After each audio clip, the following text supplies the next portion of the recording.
And then my last one would be Naruto if I could pick my power ups. Being a Oh, like ninja would be cool. like what village you're from and like what nature you're best suited for. Yeah. And like what abilities and that kind of nature. Like I wouldn't want to just be some random person that that tried to went up and fight Madara in the World War got smacked. They would not want to do that.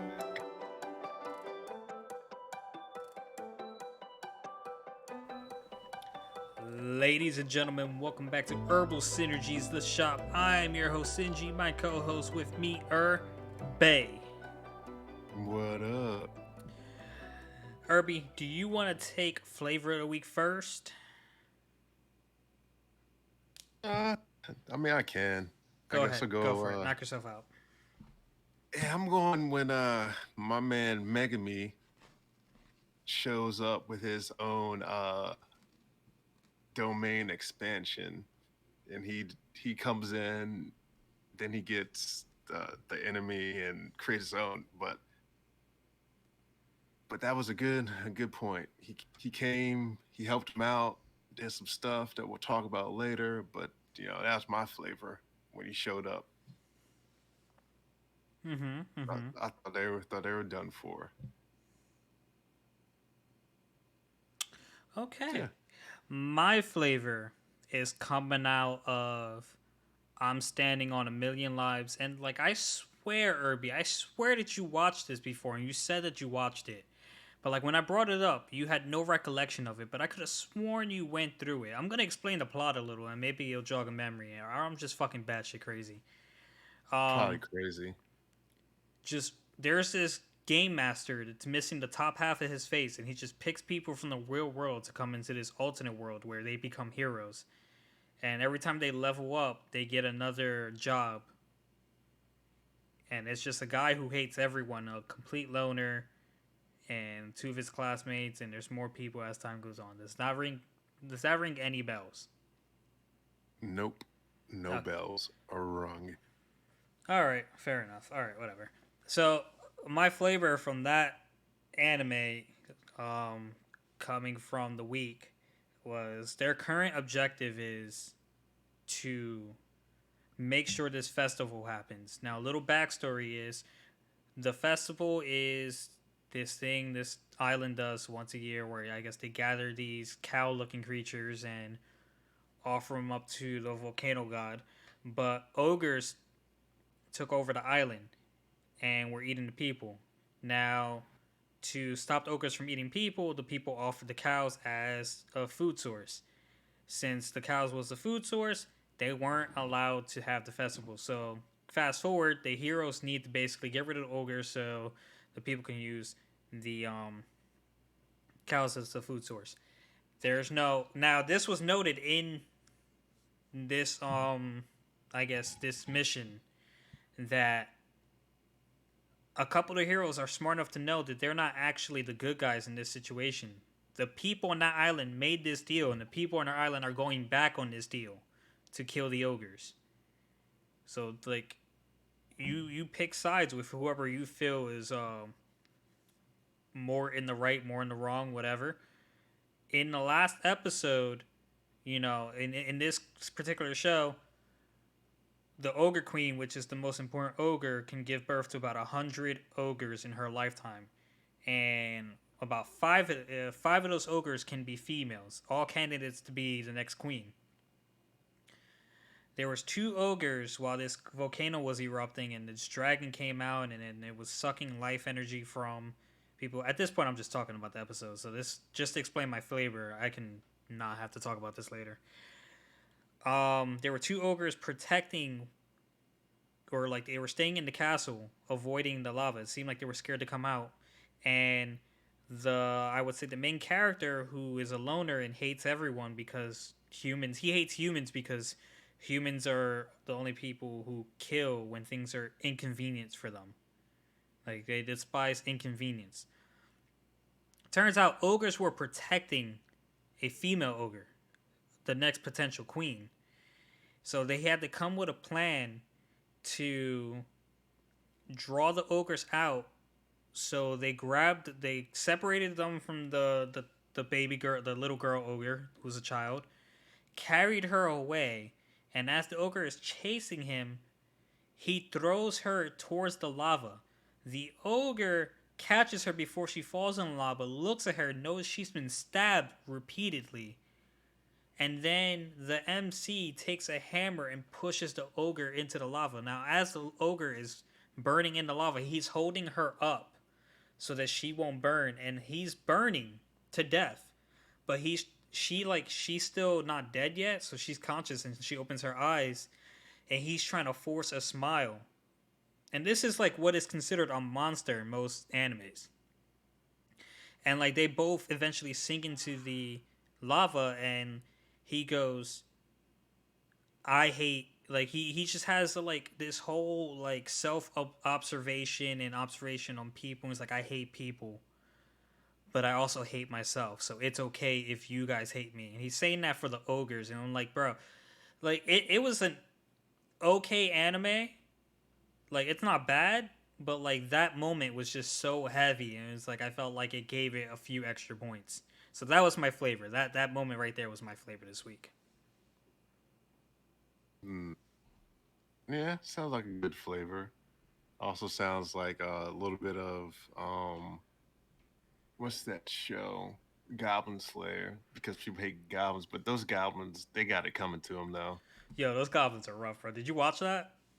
Yeah. The very first scene was like a lot of people don't get past the first episode, which I don't blame them because that's a little heavy. I hear that people say if you want to get into Goblin Slayer, skip the first episode because that first episode is kind of like it's a lot, and like the rest of it's not like that. It's just to show you that like that's how bad goblins are.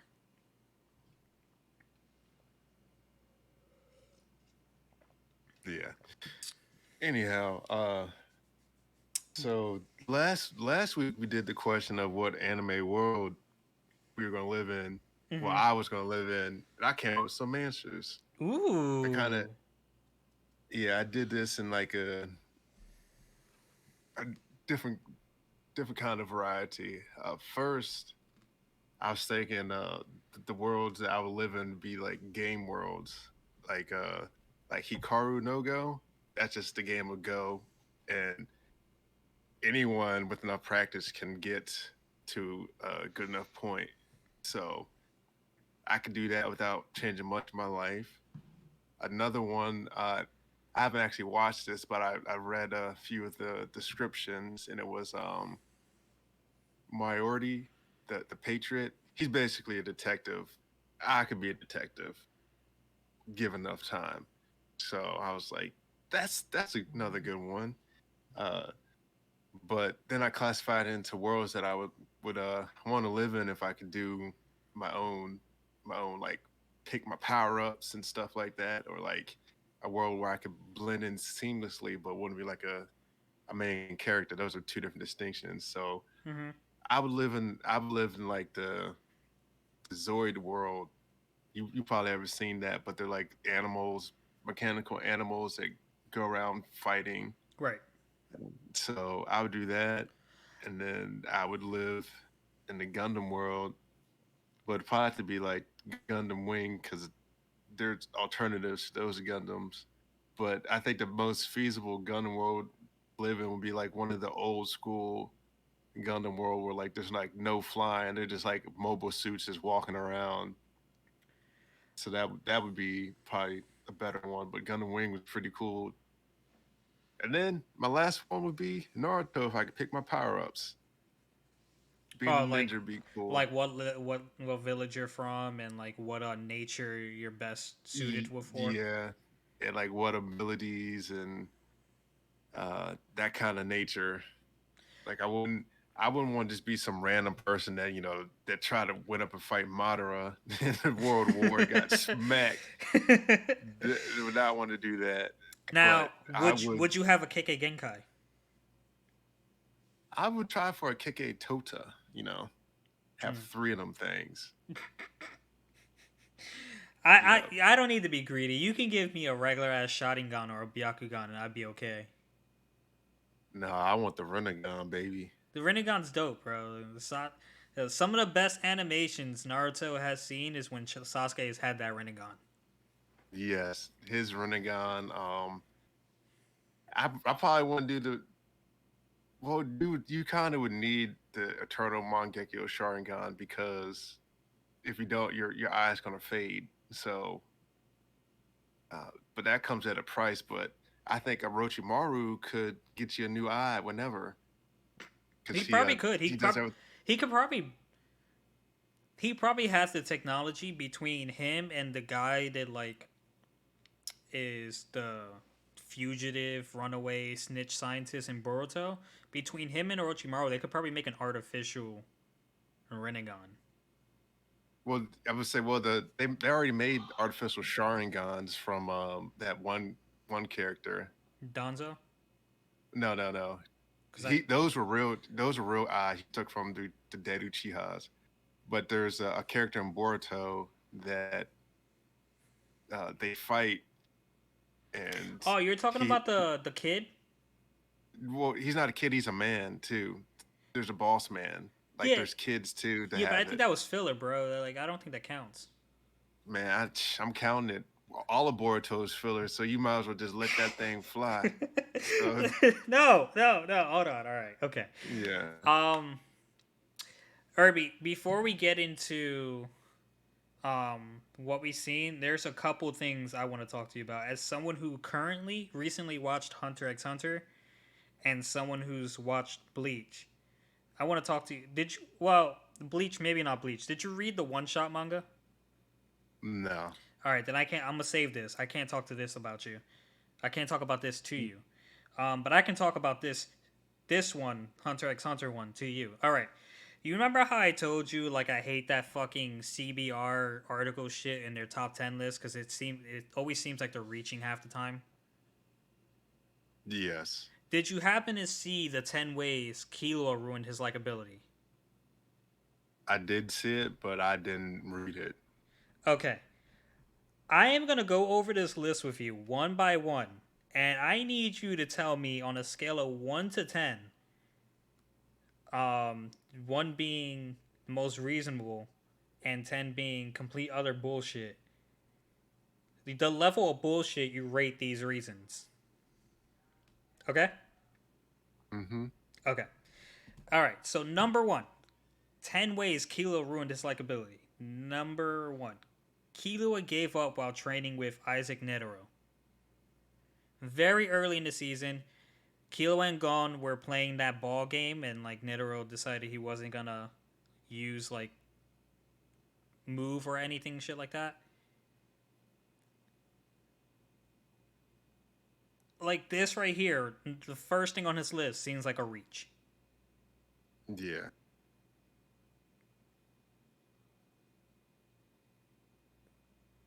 Are we?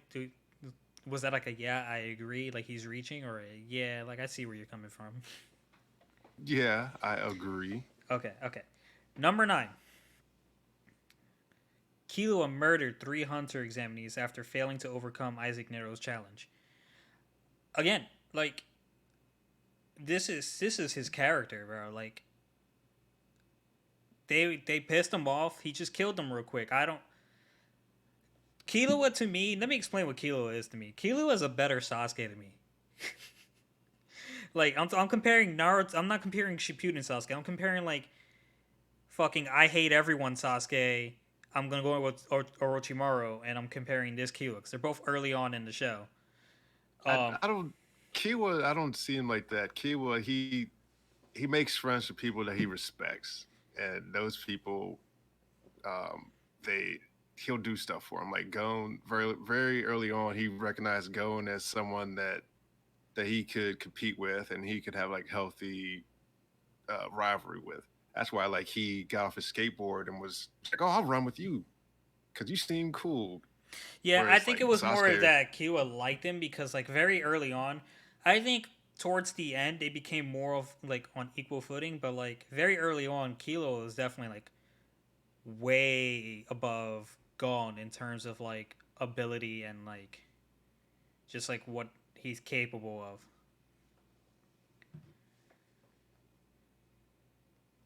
But Yeah. number eight, and number eight is one of my favorite things that Kilo has ever done because he just seems like such a badass. When he ripped out the man's heart in like 2 seconds, Yeah. like bro, how does this ruin his likability for you? Like, he's not a protagonist. He's not by any means a goody two shoes protagonist. I just want like I'm not sure this man understands the character, but like seven. Kilo returned home after the hunter examination without saying goodbye to Gon. But like, bro, did you see what happened there? Did you see his brother literally manipulate him into going home? Yeah, I seen it. Not you. I mean, yes, yeah, you, but like this fucking guy. I think it's the same guy that does all these articles, and they all trigger me in their own ways. But like six, Kilo was the first to compare Gon to Hisoka. Like I don't. Okay, this one is a stretch. I had to read this one because I didn't understand it, and like after Gon, um, basically got the hunter license because he like finessed Hisoka. He promised. Remember, they made the promise that like he would land a hit on him, and then they did it after he learned Nen. Yeah. Well, Killua like was trying to help Gon prepare to hit Hisoka, and like in no way, shape, or form does that mean to me that like Gon becomes more like Hisoka? Like no, no. When he's comparing Gon to Hisoka, he's like, yo, Hisoka is gonna mop the fucking floor with you. You need to get stronger. Not, hey, you need to turn into this fucking clown pervert and be more like Yeah. him. But that's what he puts in the article. Like he needs to be more like he's like, no, no. What are you doing? What are you saying? Stop it. Okay. Five. Killua left Gon to learn Hatsu on his own. Like I don't see what's wrong with that. Gon made a mistake. He got punished for it. He had to be on his own, and Killua, like it's okay to have alone time, guys. Guys, I they didn't have to be well, inseparable. I didn't think he left him on his own. Like I think he was like, or something like I'll pick up when Gon gets back, or because I don't think he left him. He didn't. He didn't. He, yeah, because I was like, oh, I'll train when Gon gets back because he wanted to learn with Gon. So All right, another one of my favorite moments of Killua. Number four, Killua eliminated the entire class of Hunter examinees when they were on the Greed Island shit, the game, and he had to leave to take the exam real quick, and he just fucking murked everyone. yeah, I'm like, that is a fucking superb moment. This shows how much he's grown.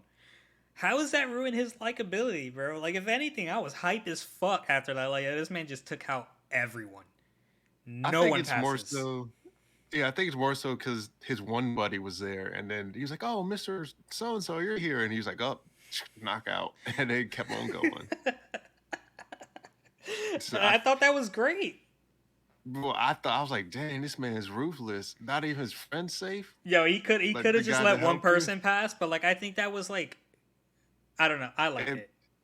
I think he did it because he was like, it makes sense if you sit back and you think about like the totality of it. Like he was like, if I'm the only one standing, I can get back to Greed Island faster.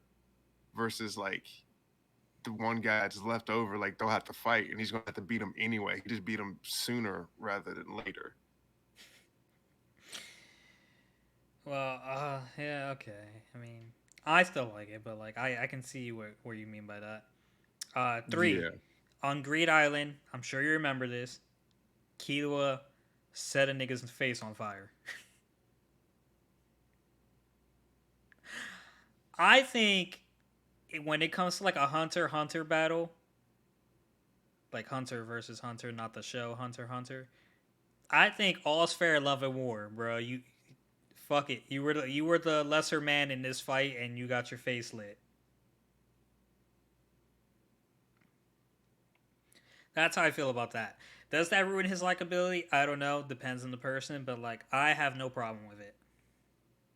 yeah, Two, Killua regularly disrespects Bisky despite having been trained by her on multiple occasions. I think that's hilarious. That is the comedic relief of those two characters. It's not that he not respects her, it's just boom. He's just like, you old hag, blah blah blah. It's funny. And then she punches him, he goes flying like Team Rocket, and it's hilarious. Yeah. I think, hey, instead of saying he's unlikable, appreciate the moment, ho. Now Yeah. this one I would agree with if not for the immediate rectification right after. Irby, did you finish Hunter x Hunter? I did not. Okay, then I can't say number one to you. You can. I don't care. I literally cannot because like it won't mean anything to you How do you know I haven't read it? because you haven't finished it. Yeah, doesn't. There's a lot to read. I don't think there's that much to read, but like, have you finished the anime? Nope. All right, well, this moment is definitely towards the end of the anime. I might have seen it. It is literally like, I would say within 5 to 10 episodes. Well, hurry up and spit it out. Motherfucker, do you know about Killua's creepy ass sister? Yeah. All right, where are you in the anime? Where was the last thing Can't you saw? remember. Are Can't remember. are you in the Chimera arc? Well, The ants. I've probably seen some of the episodes out of order because they were in on Adult Swim at late night. So just say what you're saying. Speed it up. I ain't got all day.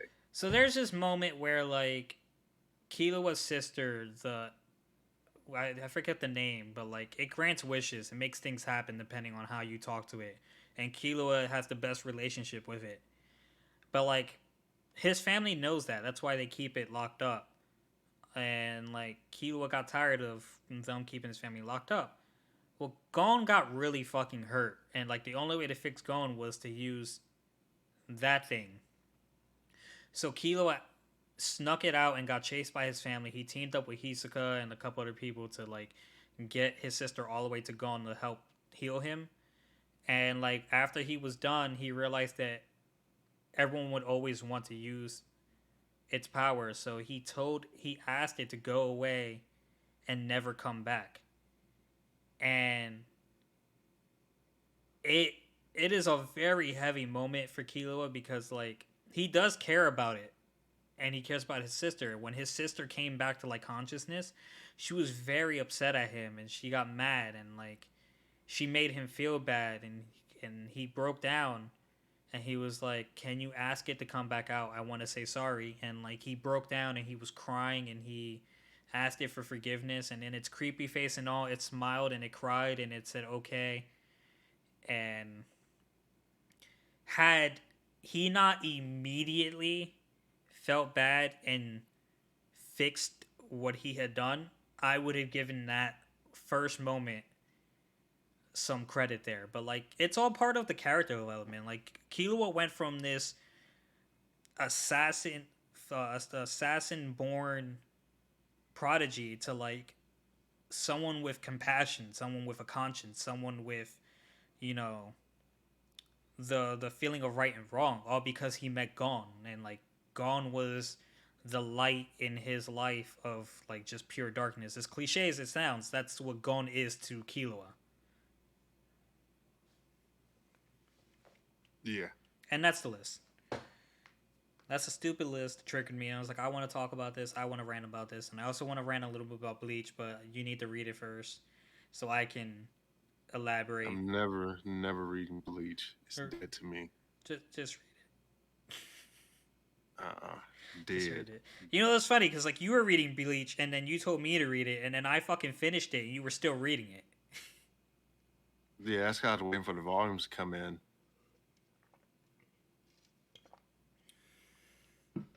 Yeah. Oh, man. Yeah. But have you read anything? Yeah, I read quite a few stuff this week. What'd you read, Big Dog? Well, I'll start off with something I hate. You know, someone told me do the thing you hate first thing you get a chance. So I'm gonna talk a little bit about One Piece. You're reading One Piece? Yeah, only I came to realize that one chapter is the equivalent of 25 episodes. So I should be able to catch up in no time. Proceed. Proceed. But yeah, I only read like three chapters. That's fine. Yeah, he so they're traveling to the big moms or whatever, and Luffy decides to cook food, messes up all the food. They're gonna starve. So then Luffy they get a fish. Luffy gets a fish. It's a poison fish. And Chopper's like, let me look at this thing. And so Luffy starts eating the skin off the poison fish. He's like, it's so delicious. And in Sanji's cookbook, it says if you eat the fish skin, you're gonna die immediately. And somehow, One Piece hasn't ended yet. Doesn't make any sense to me. But it does because Luffy gets all these random power-ups. So and then Sanji, Come on, you can't act like it wasn't explained at least. no. It That was. He has he has a decent amount of poison resistance it due to doesn't the matter. impel That's down like incident. it's like me poisoning you with arsenic and then you can survive cyanide. No, it doesn't work like that. Is arsenic Mm. worse than cyanide? They're both different types of poison that kill. So you don't get one resistance just because you survive the other one. All right, but like if you survive the worst one, it stands reason that you can survive the lesser It's- one. no, it doesn't. That's like you Whatever. getting like Continue. that's like you get bit by a rattlesnake and you get the antivenom for that, and then you get bit by a viper. You're gonna die unless you get the antivenom for True. the viper. True. So anyhow, Sanji's on the boat. Uh, that one lady from they gave Nami her Viva card. She's on there, and Sanji's like, "Oh, she looks familiar," and that's where I left off. So I just had to Mm. rant about the unrealistic stuff I in think One her name was Piece. Lola. Yes, it was Lola. I Right. couldn't remember her name, but I see her face. She's in there, and Sanji's like, "Oh, she looks familiar." And so on to Tower of God. Ooh. I'm always excited to hear about Tower God because you're actually enjoying it. Yeah, it's way better than Weak Hero. Way You didn't better. even get far into Weak Hero. Like, can we stop That trashing Weak Hero? that's how bad it was. I couldn't get into it. I just got past a very great backstory on the broccoli head guy. Wow. Anyway, Bam, he has this comparison of when he was weak and he was waiting for Rachel in this little flashback, and he says, "What's the point of being strong if he can't like get out of here?"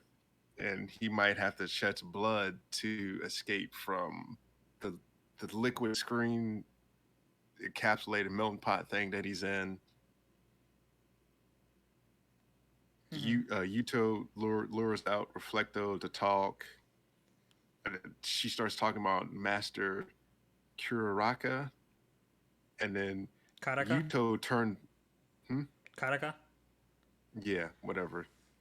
Then Yuto turns out to be Howard, the red haired lady god, and they took her plea. He took her. She took Yuto's place, and they were trying to lure out the fake needle. Well, they were trying to get the fake needle, but it's actually the real needle because she knew about their plans ahead.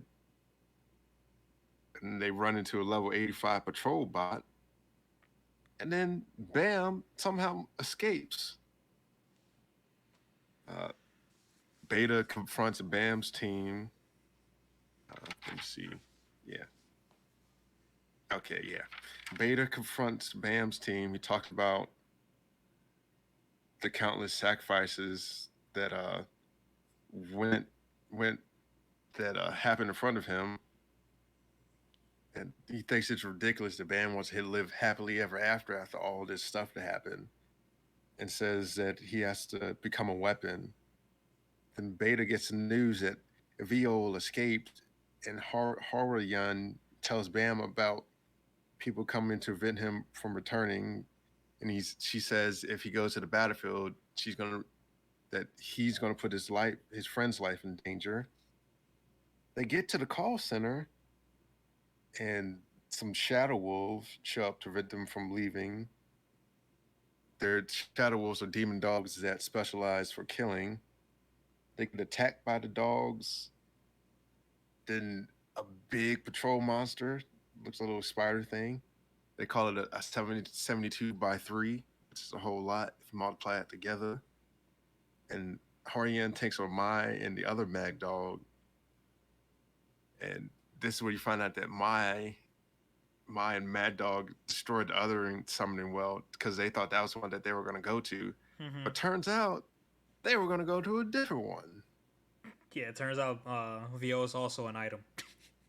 Yes, item in the store. They get to the store, they connect. Novik, Horian, and Horiang escape. And then Beta shows up and stabs Wang Nang through the chest. It says, "You're not going to summon him now." So I was like, man. And then you find out Horiang is a Mad Dog angel. And I like how Rack refers to people as Crazy Turtle and then Curry Turtle for like the hot woman. I think if Uh, I think if you took a poll on like people's favorite character in Tower of God, Rack would have a very high percentage of those votes. yeah, Like he's a badass, but he's also the comedic relief. Then yeah. like Kun is a badass, but he's also like the brains of the operation. Like he's a piece of shit, but he's also smart as shit. I wouldn't call him that.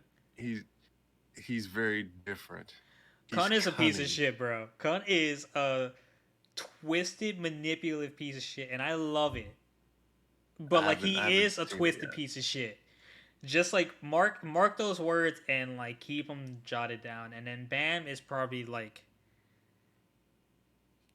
is the most sympathetic and like he's pure. He's Bam is just pure as hell. Bam's too weak for me. He doesn't Weak have he a is not, sir. he doesn't have enough hate. Bam is fucking OP. If you want to see hate, keep fucking reading. I'm not saying Bam has it. I'm just saying if we want to see hate, keep reading. I need to see more hate. He doesn't have hate. All right, Tachi. Foolish little Bam. Uh, Foolish little Bam. Your hatred for Rachel is not enough. it's not. So then Haryang, she's an angel of like Mad Dog. Sorry, said that. Uh, they withdrew the snake, so like no one gets it. But then they find out um, that the parasite or whatever is, and it's like a false ploy. Like they lied because something happened that they couldn't control. Mm-hmm. So they said the game's going to go to two thirds of the teams are left, but Lorraine senses the parasite in Beta, and then he goes in and tells him like he removes it, gets it out, and then Beta like re-eats it or something. It's weird. Um, senses the parasite, and then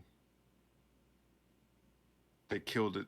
They killed a spearhead, and then Yon flash fries that thing to a little cinder, and then you find out that there's 5 minutes till Viol is summoned, and then Beta says, Laurie says Beta power isn't his own. He's like, there's a whole bunch of people. Uh, he used he's like a mythical being. Beta said he was created to be a weapon uh, for revenge. They summon Bam just in the nick of time for everything blows up, and he saves them all. The fighting starts. Beta was part of like 5 experiments, and he was just one of the 5 that survived. Then they all had to do a hit and miss battle, and the winner gets granted freedom per se. Then you find out that Beta can't survive unless he has a remedy of medicine. Then they start fighting. Bam pierces him and has a monologue to Beta saying that they were uh, that Fug were the real culprits, and Beta just wanted a reason to hate him. Yeah, that's why your name's So, appropriate, beta ass bitch. dang. I like Beta. I like Beta's a good character. Yeah, so that lady came back. Uh, Beta says Bam took everything from him. They come to find out that experiments on Beta had nothing to do with Bam. So, so there's a little plot twist hole right there. And then people try to kill Beta, but then everyone steps in to save Beta. And then Leroy shows up and saves the scientist lady that they were going to kill. Uh, then Reflojo captures Nowick, Haryang, and Horyang. Casino betrayed everyone. He says he wants to destroy everything, including Juvial Grace. Uh, 4 years ago, they found out about Rachel killing Bam. That was Kun and the other gentleman, Mm-hmm. and Smart Turtle Rack. I like how he calls people smart turtles, and that's Smart Turtles Kun and Bam. They share a moment. It's kind of like waking up from a dream. Wang Ning's not dead yet. They postponed the game to protect Emily because people are going to get Emily out of there. And they come up with a plan to escape in the middle of the games. The woke Hoik Sim or whatever this ship is. And Ulrich Mazzino wants to meet Bam. Again. And he says Bam is a interested one to save his friends. And Dorsey was summoned to where Bam's friends were being held. And that ends the end of the episode. Hot take. So Hasn't happened yet. Don't know if it ever will happen, but at some point in this show, because it's still going, it seems like it could go on for a couple more years at least. Bam will train under Urek Manzino. Hot take.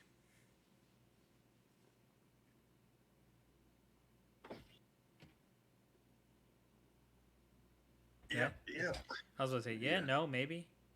yep. You don't even sound like you heard. I did. What I Heard say? everything. On to Jujutsu Kaisen. Did you want to go with This fucking piece of Tokyo shit. Revengers? This fucking piece of shit. Hold on. I said hot take. I feel like at some point in the series, Bam is gonna train under Ulrich Manzino. Yep. Fucking ass. I said, yep, Yeah, yep. you didn't hear it, motherfucker. Yeah. So let's do Tokyo Revengers, and then we'll follow that up by that time I got reincarnated as a slime. Before we get into the real crux of the show with Jujutsu Kaisen. I don't know. I feel like I'm equally excited about Jujutsu Kaisen and Tokyo Revengers right now. But we can do Hmm. Revengers. I'm just saying. I was just trying to give a spiel. Dude, Yep. Come Tokyo like Revengers has, like, I think for me right now, the best storytelling in anime. is up there. Like, right now, I don't know a single story that's being told better than Tokyo Revengers. It's just like, it's Yeah. so mentally, like, It's involved way where, like, better you than gotta, yeah, it's like, so, like, essentially, because, like, with this last episode, we kind of resumed the talk with Draken in prison, and as Draken's telling the story, and they showed this a little bit in the last episode. Like, you see what was happening. You saw Mikey beating the shit at Kazutoto. We found out Baji also died during the fight, and that Kisaki had a fall guy ready. Is that what it was? yeah, he had a fall guy. Right, he had a fall guy ready. So we're seeing these scenes happen as Draken is talking about it. But what we didn't know is that Takemichi was also seeing these scenes, and he's like, even though I didn't actually experience this, and I have no recollection of it, I saw the memory. I saw Mikey looking like he was in despair. I saw Katsutoro being dead. I saw Baji being dead, and like he's crying with like, yo, that's fucking insane because like he's already lived the moment. He's recreating the moment, changing the moment, and then going back to change it again. Like he is living these moments multiple fucking times. I just found it weird that like up until now that there wasn't a moment where he was thinking he didn't have like all the memories just came flooding back. But like if you think about it, you were there, so any memories from when you were there to now should have merged in your timeline. Is what I feel like. But it didn't happen up until this point where he was like, "Oh, I'm seeing these memories, but there's no way that it was them." Okay, but think about it like this. Think about it like this. Like I get what you mean, and like it made sense until I just thought this, because like I mixed what you said with what I said, and now like, boom, mind fucking blown, right? Every time he goes back in time and does anything different, it could be the most minute thing. It might butterfly effect into something like his future changing. Like it might not be a major change. Like Hina could still be dead. Red hairstylist guy can be dead. Kisaki can still be alive. But like anytime he goes back in time and does something different, it could change how his other self goes throughout the rest of his life when he goes in the future, right? Now, since it's something that happened, he can recall this. But every time he goes back in time, he has a new set of 12-year memories on top of the ones he already remembers from when he first started doing this. Like this isn't just like I go back in time and what I remember before gets erased and gets replaced with what I'm doing now. It's I remember everything. This is going on. This is going on. This is going on. This is going on. And like, what if he can't remember stuff like that unless someone explains it to him? Because like he's already lived through those days too many times to know exactly which memory is the one that happens. You know what I mean? So his mind, to like prevent him from going into like overload, just rejects it, rejects the memory of it, rejects the thought of it, and like it won't appear until someone actually forces the memory down his throat. Yeah, but I still feel like you would have how many ever times you go back in time, you'd have 5 or 6 sets of different memories. So That is wild. yeah, it would just be up to you to sort them out to which ones goes with your current timeline. But you should have a bunch of memories. At least that's how they did before. That's why they don't tell you do time travel and memories. Mm-hmm. Because you won't remember. Because there's a science fiction book I did with that where this person went back in time multiple times to like try to stop this machine from being invented, and he had over 50 or 100 different memories from different stuff he did and how he did it and when he did it. And so he was like, "Oh, that was this timeline where this one happened." So I feel like he should have had some resemblance of some sort of memory at some point, but he just didn't. Interesting theories. Yeah. Well, anyhow, let's recap this real quick. Uh, Kisaki was planning on killing Draken to become the number two. Mikey wants to kill Kazutoro, and we talked about that. Yeah, and the mission this time is to protect Baji from dying because that was the whole trigger for Mikey trying to kill him. Understandable. And then Hina gives Takemichi a replica of her necklace. So now they have the same necklace, and Hina is still the best person, best wifey, Yeah, best girl. Draken he meets with Kazutoro because he wants to get get He wants to get try the to prevent violence. the Yeah, fight. Yeah, yeah, get the violence. because Not even in though there. Mikey can't forgive Kazutoto, Draken still considers Kazutoto one of his boys and part of his crew.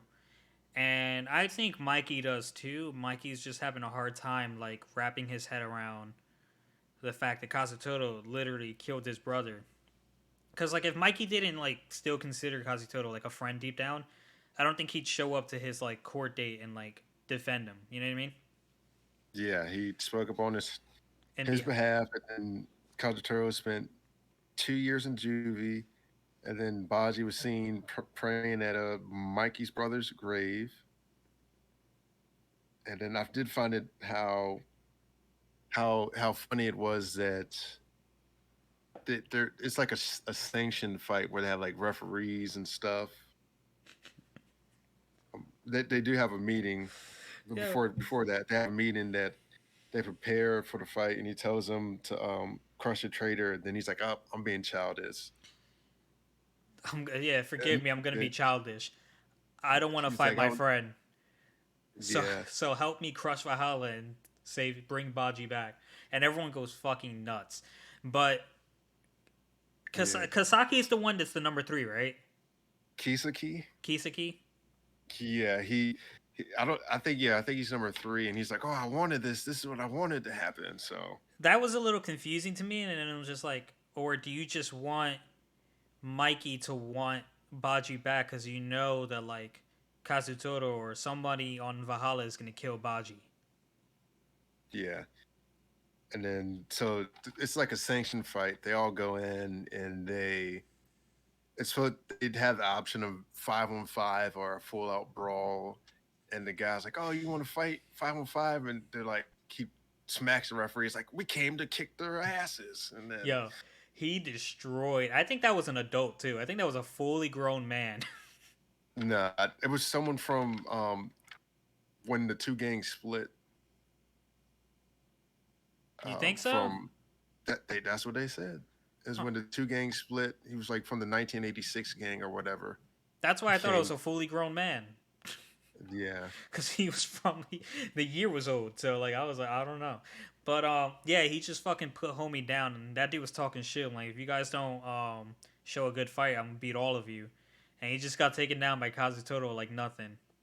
yeah. So Here's what I loved about this moment, because like I as come on, we already knew it was gonna be a cliffhanger. The fight wasn't actually gonna be this episode. The fight's on the episode that comes out I think tonight, which I am gonna have to try really hard to either not watch or take really good notes on. Because between today and next week, me remembering that off the top of my head, not gonna be a thing. But I love how Takemichi ran towards the fight too. Like I have never seen you do anything noteworthy in a fight never. besides magically teleport behind homeboy and choke him out. Yeah. So that happened. Yeah, that's it. If for that, and I want to see so Takemichi put someone down, bro. No matter he what happens, I want to see Takemichi knock someone out. Like I he need to doesn't have see it. any skill. He's got if he wants to be the head of the man needs to start working out or something. I don't know. Yeah. All right. So let's move on to that time I got reincarnated as a slime. So It was a good episode. It was like it's not filler obviously, but it was a good in betweener. yeah. We met a couple interesting So characters, we did. bro. So the Nigga fucked me up, bro. What? His name wasn't Leon. Leon's the one that showed up. What was the other demon lord's name? um I can't remember. Yeah, when he came up and he just put both his hands on his face and was going for the kiss, I'm like, whoa, what the fuck is going on? Yeah. But yeah, the groups are heading out to the respective nations for the task. There are no animals in Animal Kingdom, so Claim is kind of mad, and then he hears a fabricated story of how Veldora wiped out a whole bunch of people, Mm-hmm. and we find out that that the control on Millennium might not be that strong. And Rimuru had given her some dragon claws, and her friend Frey gives her a necklace that makes her be controlled. It's a forbidden magic technique, demon marionette, and yeah, Clayman proceeds to beat her because he was mad because she was stronger than he was. Yeah, Clayman's just like a guy with an inferiority complex. Yeah, He and doesn't then he doesn't seem like he's gonna amount to a huge fight. Like I feel like beating him is not gonna be a big deal at all. yeah, Now, if he happens to have a demon lord that actually likes him, that's probably where the real fight might happen. But I don't know if you remember, but Leon is also someone on Rimuru's radar. yeah, it's real strong. Um, then they meet with some associates, and then that guy comes in. I didn't catch his name, but he was like, "It's suspicious that a small fry like Cromwell can call a Wapurus," and you find Mm-hmm. out the ice dragon Velzard. Is Is, Veldora's sister. yeah, and they think that the story is rubbish, and there's more to Rimuru than what it seems, and they think that Rimuru broke the seal, and the merchant is feeding Leon information about the demon places. I mean, I think it's the kid that Rimuru gave manga to that is working with Lapis. What they said, a merchant. Yeah, I think that's what his overall business is, selling. Yeah, it could be. Um, but I like Leon's whole theory is based off him knowing that Rimuru saved those kids and was like putting pressure on the other, or that he might put pressure on the other countries who do resurrections through like other worlds like that. Yeah, he wants to get rid of them. So like Leon is trying to figure out whether he should be cautious of Rimuru or not. And like I don't know how they know that Rimuru is going to Walpurgis already, because like I don't think it was something that was announced. Yeah, I thought he was just gonna go and was allowed to bring three people, but like it seems like they know he's going. And Veldora's sister doesn't seem too concerned about him, but they're convinced he's weaker and just hasn't noticed that like he's suppressing his energy. So it makes me feel like I don't know, man. I feel like we need someone a little more on the intelligence side. It's not. That's not what I don't know what I'm trying to say, but like someone who's not like who'd notice, like, oh, he's just suppressing his energy. yeah, But I guess Velder only knows how to do that because he was reading manga, and Rimuru only knows about it because manga. yeah. Or I feel like they kind of some they probably figured out at some point how to do in that world at least because that's what that mask was for. Mm-hmm. So I think he probably took the same principles of the mask and tried to apply it to himself. Well, the mask just completely masked his aura, and I what Velder is doing is just um controlling it, so like it's very minimal. They think he's weak Yeah, right now. Like they think that like Clayman she's thinks not as he can strong take as on Veldora, yeah. yeah, not Which as strong as, or it might be something where an inferior being wouldn't be able to notice a difference. But mm-hmm. since they're strong demon lords, they could tell something. Oh, you mean like when Goku and Vegeta finally got God Key and like they couldn't be sensed by normal people? Yeah, Gotcha. Okay, that makes sense. All yeah, right, Jutsu Kaisen, yes, a very fucking eventful 8 chapters. yep. Go ahead, Irby. Let it rip. All right. So Yuji, he's prepared to die for for his to get Gojo for his classmates and get Gojo. Then Sukuna shows up and calls out Itadori for losing to an inferior opponent. The curse has a memory of Yuji eating with his brothers in a cursed womb and uh, a Hanori curse or something that happened. The curse techniques with frames, uh, curse D. He deals with them. He fights. I think this is when the other three people come in. The guy has a frame technique where he goes. It's like motion picture. It's weird.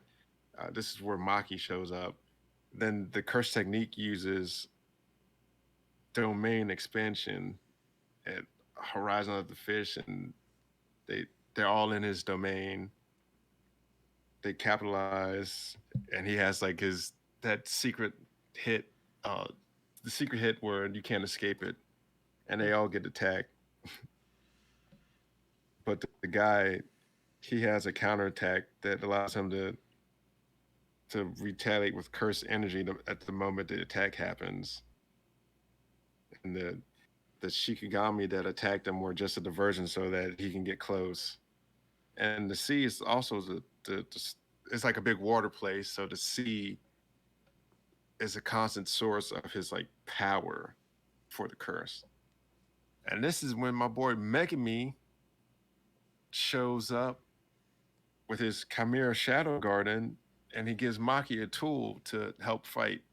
But more about the domain. It's like a beach paradise with a bunch of water, and Shikigamis are like worms and sharks and like sea creatures that were going to fight them. So then we find out that they have to protect Megami because he's trying to break a hole out of the domain so they can escape. And we find out apparently creating a domain is very hard because he's one of the few people that can create one. Two the three other people in there can't create one. Well, Maki can't create one anyway because she doesn't have cursed energy. Mm-hmm. So Megami's doing some high level sorcery right now. Okay, so Yeah. going back a little because you may have accidentally skipped over this because like you accidentally read it last week and then maybe didn't read it this week.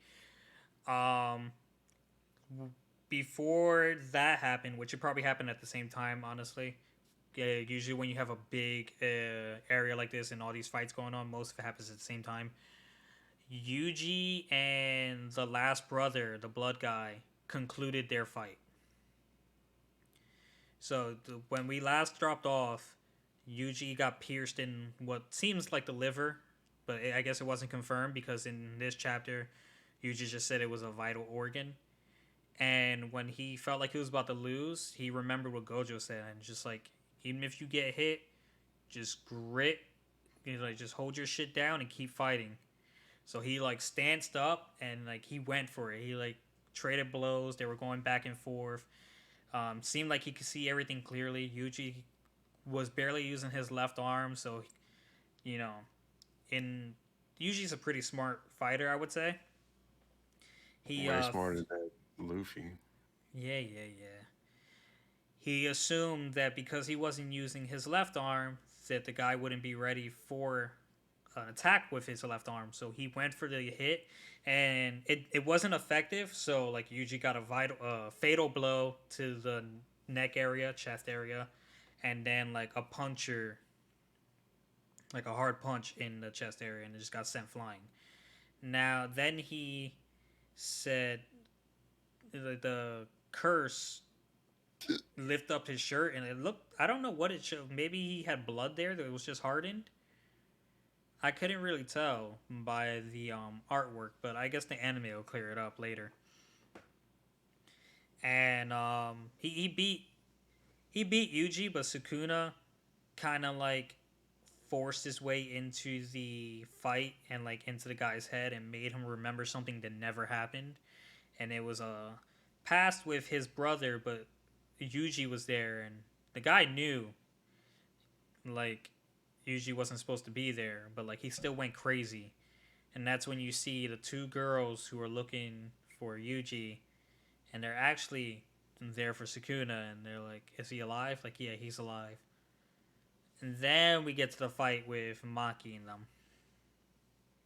And my man Megumi and his freaking shadow, whatever domain, Shadow Guardian. Yeah, my man, he does that. Um, but yeah, so they break through. Uh, they're trying to break through, and let's see. His father comes through the hole that he makes, and they give it's a whole little monologue of something about those who inherit the curse of the Zenin family, the one who couldn't fully leave behind the curse. They all will bear witness to the bare flesh of the one who is free, and the ones who left it behind in all of its overwhelming intensity. So he comes in, they get a flashback. Um, he's like, "Oh, who's this?" Like the guy that uses frame technique. He's like, "Who's this?" And Tochi Zenin was supposed to die once the curse energy of the grandchild went out, but since he doesn't have curse energy, he essentially can fight on autopilot forever until the vessel breaks. He's a puppet of carnage at this point, and he starts wrecking people. He's running on water. I hear the second coming of Jesus. Um, and then he grabs the playful cloud. It's a curse energy tool, not abused with curse technique. And all depends on the wielder's strength, and he starts sharpening it to a point to kill the thing, and so he kills it all by himself. And now he's sitting there. They're like, "Oh, what do we do with this guy?" and whatever. And so then he grabs Fushiguro and takes him outside. And this is where we find out the guy uses projection sorcery. Uh, what is it? Naobito Zenin is it actually that guy's name? And by dividing seconds into 24 frames, using one field of view as like the camera angle, the user can trace a predetermined set of movements, but he can't alter anything or adjust anything once it's been started. Also, can ignore the laws of physics. Yo, Uh, it's a very intricate ability. yeah, I was reading like, bro, what the fuck? If you need 3 panels to explain this man's power, I think you're doing too much. they had to. It was pretty good because I figured it was something with frames per second. Uh, and then we find out that they're going to force feed the fingers. I think that you kind of got it out of order because I got here. This is where he's when Sukuna shows up. Um, No, no, I just read up on it to like, I'm like following yeah, along with you. yeah, because this is when the girls show up and was telling him all sorts of stuff. They were going to force feed him 15 fingers total, and then the girls tell Sukuna to kill Geto, and and they'll tell him where another finger is. And then he proceeds to murder one of the girls by just chopping the top of her head off. And then he kills the other one. Yeah, so Like, so like and like before we get into that Volcano dude, like he's been around since like early season 1, right? They're like yeah, first known talking intellectual curse that like was introduced to the show. And like mind you, Frame Guy, Nanami, and Maki. Other than Maki, like Maki's not weak, but those two, at least Nanami, I know for a fact is not weak. Like he trained with Yuji for a while. He was fighting Patchface with Yuji. Like he's a seasoned sorcerer, Jujutsu sorcerer. So the fact that Volcano Dude, which was nothing compared to Gojo, is like mind they're all tired, but like he is wiping the floor with all three of them. Maki, I understand, but the other two, I'm like, jeez, man, like I don't think you've leveled up. You're just that much stronger than the guy that they were facing, and then like there's levels to this shit. Like, where's Patch Face? Is Patch Face still like a good fight for Nanami, or is Patch Face too much for him now? Who knows? But then, yeah, we go back and um, Volcano Dude senses Sukuna, and then he rushes to like where the girls are, and they're feeding Yuji one. They feed him one finger, so he chases them off, and then he force feeds them 10 fingers. So I guess Yuji has 15 Sukuna fingers right now. There's only 20 out there. Yeah. Which I guess he had four going into the fight, and since they gave him one, he had 15, and then he gave him 10. Now he has 15. Um, and Sukuna, yeah, he kills the girl as soon as they make the request. He's like, trying to order me around. I'm not with that. And then as soon as Homegirl tries to use her curse ability, he kills her too and just crushes the camera, figuring that like it was the camera, not the phone, that was the source of her power. So then he goes on to, and here's what I found funny. He goes on to the Volcano Dude. It's like, I'll give you a finger worth of time to explain what you want. And I'm like, but this nigga gave you 10 fingers. Yeah. It was only worth one to you. So he's like, I want you to make a pact with Yuji that you will permanently have control of his ability or his body. And he was like, not interested. But I will kill every human in here except for one. And dude's like, deal. And I'm just like, oh, oh shit. It's about to get serious. And then we go back to Megumi versus his father, which I'll let you take control on that one. Yeah. So let's see. Then we see that there's a curse user that can heal users, and then Fushiguro is fighting his dad, and then so out of nowhere, his dad stabs himself and in the head, and then he asks him, or no, he says, Fushiguro. He's like, oh, that's good on you, kid, and then like dies and passes out. And Fushiguro's like, what? But meanwhile, before all that, they were getting to the fight. Like Fushiguro's like, I don't have much energy. I'm finna die. Like this only work if I can slightly adjust his blow to not be fatal and stuff. And then his dad throws him that curveball and kills himself. I don't think I don't think people put it two and two together that that was actually his father at that point. I Because didn't at first until like I saw his fighting style and shit like that. Cause like I tried to like I mentioned last week, I tried to read. Like I said, I was gonna read Zero, and I tried to do this week, but I didn't have enough time.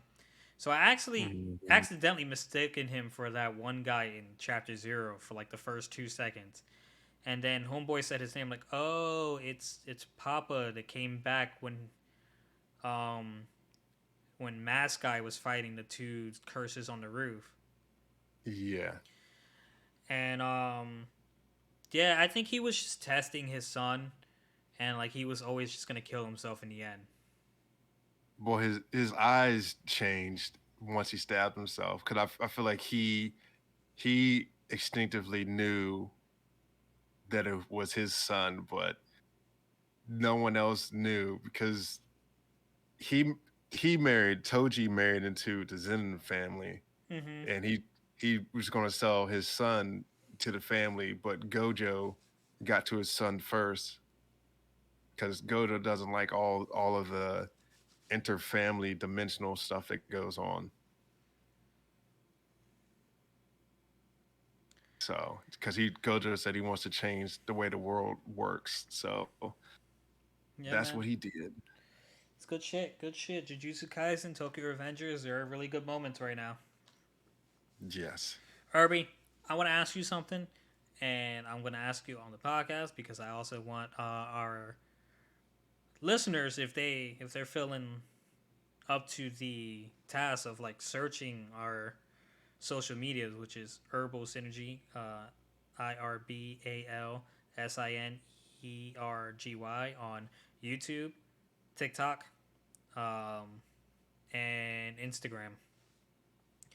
As far as I know, those Mm-hmm. are the three messaging social medias that we have right now. Yes. And our one faithful listener who gives us constant feedback, thank you, appreciate you, love you. Um, what if at the end of a series, the for now on, when we finish a series, we come up with a point system and rate it?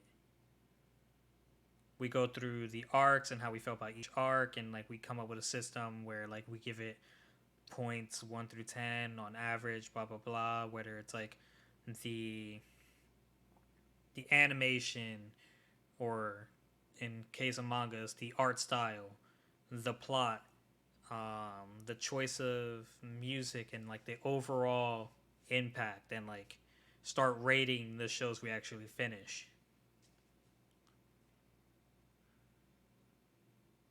Just something to ponder. Mm-hmm. Okay, well, Yeah. thoughts? Nope, got no thoughts. Motherfucker. Either y'all either if Like, I'm my asking you too, storytelling of motherfucker. I say my storytelling of events doesn't get you interested, then you might not want to watch it. Or you could want to watch it. Mm-hmm. Why'd I do this with you? I don't know. You just wanted to be silly. Oh my god. Any closing statements, Irby? Stay in school, kids. If you're feeling depressed or lonely, reach out. Get some help. What? Don't let don't let people bully you in school either. What? Don't be like Weak Hero. That's a terrible anime. Or just use, But or use your big. It's not an anime. It's a manhwa. it's And or be animated. like Gray and use your big brain to beat some ass, and then go back to No, studying. we don't condone fighting here. I condone I condone defending yourself. Defending yourself, yes. But Weak Hero is mostly people going up and just let me beat this nerd's head in because I don't like the way he looks. Hey Cause I'm a man, bully. Gray Yon has never started a fight, but he's always finished it. Damn it. Yeah, maybe. But anyhow, got nothing else. Enjoy your lovely day. Listening. Thank you for stopping by the Herbal Synergy podcast. Guys, We it's getting hot appreciate out there. you. Stay hydrated, stay cool, stay refreshed, and have fun. Catch you in the next episode. Peace. Peace.